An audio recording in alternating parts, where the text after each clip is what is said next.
चमन दौड़ता हुआ मंजूषा के पास पहुंचा। चमन को हाँफते देख मंजूषा एकदम सख्ती में आ गई। अरे अरे, क्या हुआ चमन? किसी से झगड़ा हो गया क्या? भंवर भैया कहाँ हैं? जल्दी बताओ, तुम दौड़ते हुए क्यों आए हो? मंजूषा ने प्रश्नों की झड़ी लगा दी। मैं बतलाता हूँ दीदी, पहले सांस तो लेने दो। चमन एक पल को रुका, फिर गहरी सांस लेता हुआ बोला, मंजूषा दी, मेरी बात ध्यान से सुनो। चमन फुसफुसाकर मंजूषा के कान में कुछ कहने लगा। पूरी बात सुनकर मंजूषा होठों ही होठों में बुदबुदाई, उसकी ये मजाल।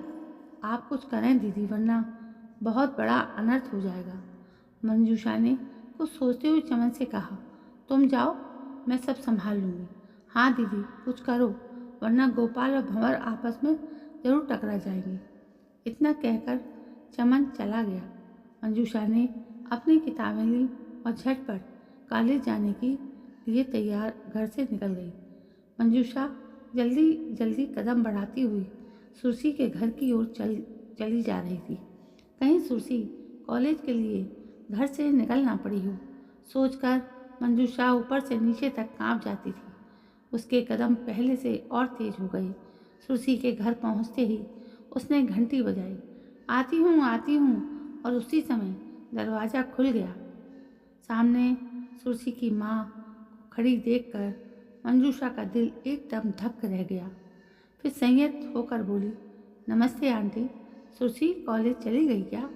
अभी नहीं गई, जाने ही वाली है, बस नाश्ता कर रही है। आओ, अंदर आओ, सुरसी की माँ ने कहा। यह सुनकर मंजूषा को बड़ी राहत महसूस हुई। कौन है माँ? पूछती हुई सुरसी की निगाह मंजूषा पर पड़ी तो वो खुशी से चहक पड़ी। अरे तुम? हाँ सुरसी, मैंने सोचा आज तुम्हारे साथ चलूं। रजनी आज मुझसे पहले ही कॉलेज निकल गई। अच्छा, बस थोड़ी देर रुको, अभी चलती हूँ, मुझे भी आज जल्दी पहुँचना है। आज भौतिकी का प्रैक्टिकल है ना, सुरसी ने कहा और अपनी ज़रूरी चीज़ें उठाने में लग गई। उधर बाजार के चौराहे के पास ही भंवर अपने दोस्तों के साथ बड़ी बेसब्री से सुरसी का इंतजार कर रहा था। उसने चंदन से कहा, मैं गोपाल की बहन को आज रंग और गुलाल से रंग कर ही रहूँगा, चाहे जो भी हो। मैं उसे बताना चाहता हूँ कि भंवर से दुश्मनी लेना कितना महंगा पड़ता है। बदला लेना है मुझे उससे। हाँ भंवर, चंदन बोला। वो अपने आप को बहुत होशियार समझता है, उसे सबक सिखाना ही चाहिए। उसने मेरी बहन को स्कूल में रंगा था, तो मैं उसकी बहन को बीच चौराहे पर रंग दूंगा। भंवर ने उत्तेजित होते हुए कहा। भंवर, दीपक बोला, अभी तक चमन का पता नहीं है। उसे गुलाबी रंग लेने को भेजा था, अभी तक नहीं आया। अरे वो तो एकदम मूर्ख है, तू खुद ही क्यों नहीं चला गया रंग लेने? चंदन ने कहा। मैं कैसे जाता, वो खुद जाने के लिए जिद कर रहा था। ठीक है, भंवर झल्ला कर बोला, मैं उसे बाद में देख लूँगा। अब तुम सब तैयार हो जाओ, हमारे पास जितना गुलाल है उसी से होली खेल लेंगे। अरे कैसे खेल लोगे दोस्तों? चमन ने मुस्कुराते हुए कहा। लो, ले आया मैं गुलाबी रंग और गुलाल। कहते हुए चमन ने पुड़िया भंवर की ओर बढ़ा दी। अब मजा आएगा जब सुरसी के मुंह पर, दांतों पर, बालों में गुलाबी रंग चमकेगा। हा हा हा, खुशी से झूमता हुआ भंवर बोला। उसी समय दीपक उछलता हुआ बोला, भंवर वो देख, सुरसी आ रही है, उसके साथ मंजूषा दीदी भी हैं। भंवर एकदम सकपका गया, फिर संभलता हुआ बुदबुदाया, मंजूषा दीदी सुरसी के साथ? अब क्या होगा? चंदन फुसफुसाकर बोला। भंवर कुछ कहता तब तक सुरसी और मंजूषा बिल्कुल उसके पास पहुंच गई थी। भंवर तिलमिला उठा।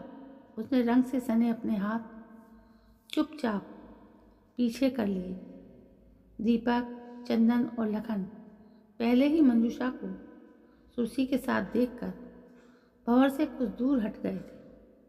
चमन मन ही मन बेहद खुश हो रहा था। उसने भंवर के कान में फुसफुसाकर कहा, यार, मंजूषा दीदी ने बचा लिया सुरसी को, लेकिन जो भी होता है अच्छा ही होता है। भंवर ने चमन को खा जाने वाली नजरों से देखा।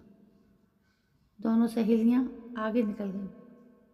उनके काफी दूर निकल जाने के बाद भंवर ने तमतमाकर गुस्से में दोनों मुट्ठियों में लिया हुआ रंग जमीन पर बिखेर दिया और खींच कर रह गया। शाम को भंवर भरनाया हुआ घर पहुंचा। मंजूषा पहले ही घर पहुंच चुकी थी। भंवर ने दरवाजे की घंटी बजाई तो दरवाजा मंजूषा ने ही खोला। सामने मंजूषा को देखकर वो चीख कर बोला, आज बचा लिया आपने इस सहेली को। आखिर इस तरह कब तक बच पाएगी? क्या मतलब? मंजूषा बोली। मतलब साफ है, आज मैं सुरसी को बीच चौराहे पर रंगना चाहता था। क्यों? आखिर क्यों रंगना चाहते थे? मंजूषा ने पूछा। इसलिए कि उसके भाई गोपाल ने पिछले साल तुम्हें रंगा था। भंवर चिल्लाकर बोला। वाह भंवर, खूब बदला लेने की ठानी थी। ठानी थी नहीं, ठानी है। आज नहीं तो कल मैं सुरसी को रंग कर ही रहूँगा। लेकिन ये मत भूलो कि जब गोपाल ने मुझे रंगा था तब वो होली स्कूल में बच्चों की स्नेह भरी होली थी। हम सभी ने खुशी से एक दूसरे को रंगा था, ना कि जबरदस्ती। लेकिन तुम और तुम्हारी सड़क छाप टोली। मंजूषा, भंवर जोर से चीखा। उसी समय बगल वाले कमरे से पर्दे की आड़ में खड़ी सुरसी सामने आ गई। उसे देख भंवर हक्का बक्का रह गया। दोनों एक दूसरे को देखते ही रह गए। सुरसी बोली, तो ये बात थी, मंजूषा इसलिए मेरे साथ कॉलेज गई थी। फिर सुरसी भंवर की ओर मुखातिब होकर बोली, लो, मैं खड़ी हूँ, जितना चाहो उतना रंग लो, ले लो अपना बदला। भंवर ने कुछ बोलते नहीं बना। उसकी जबान में मान लो ताला पड़ गया। उसने मंजूषा की ओर देखा। मंजूषा ने कहा, हाँ, रंग डालो। होली चौराहे की नहीं, चौखट के अंदर वाली अच्छी होती है। भंवर ने एक नज़र सुरसी पर डाली, फिर जेब में रखी गुलाल की थैली से एक चुटकी गुलाल निकालकर सुरसी के माथे पर तिलक लगा दिया और झटके से मुड़कर बाहर जाने लगा। सुरसी ने आवाज़ दी, रुको भैया, और वो भंवर के सामने जा पहुंची। बोली, इस तरह नहीं, आपने तो तिलक लगा दिया, अब मैं भी तो लगाऊंगी। कहते हुए सुरसी ने भंवर के हाथ से गुलाल की थैली लेकर भरपूर गुलाल से भंवर के गालों और बालों को रंग दिया।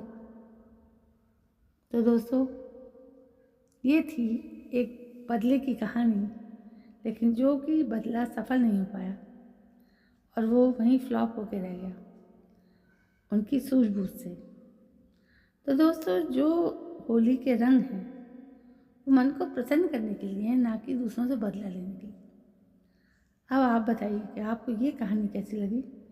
यदि कहानी पसंद आई हो तो कहानी कमेंट कीजिए, लाइक कीजिए और शेयर कीजिए। और मेरे चैनल पर यदि नए हैं तो सब्सक्राइब करना ना भूलें। कल मैं फिर हाजिर होती हूँ एक नई कहानी को लेकर। तब तक के लिए जय हिंद, वंदे मातरम।